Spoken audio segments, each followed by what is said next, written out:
Book of Deuteronomy, chapter 28, verse 65. And among these nations shalt thou find no ease, neither shall the sole of thy foot have rest. But the Lord shall give thee there a trembling heart and failing of eyes and sorrow of mind. So I want to start right back at the top of that verse, family. And among these nations shalt thou find no ease, neither shall the sole of thy foot have rest. Because that chattel slavery, we could not have rest. All right. And even after the chattel slavery, you had what was known as what? The so-called slave emancipation. But you had the black codes, which restricted our so-called freedoms here in America. You had no right to own property. You could not conduct your own business. All right. And if you couldn't conduct your own business, guess what? You had to go work for the white man. And guess what? You were going to make the lowest wages that you've ever seen.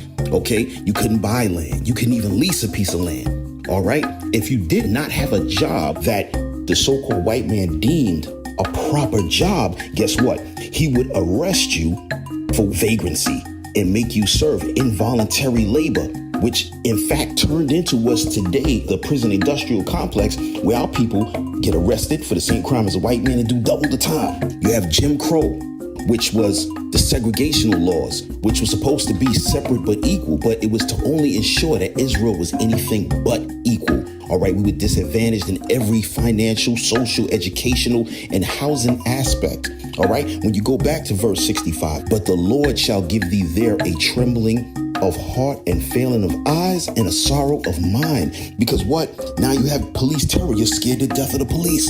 You get pulled over for a traffic stop. You're nervous about that. Oh man, I didn't make the right turn, but I might get killed. Okay, you're afraid in your own neighborhood of gang violence. Okay, these are all the effects of not keeping the commandments. All right, the failing of eyes. The book of Proverbs 29:18 says, where there is no vision, the people perish. And that's exactly what happened. We had nothing to look forward to. We had no goals, no other blacks or Hispanics to look at and say, hey, they made it, I can make it. We had none of that.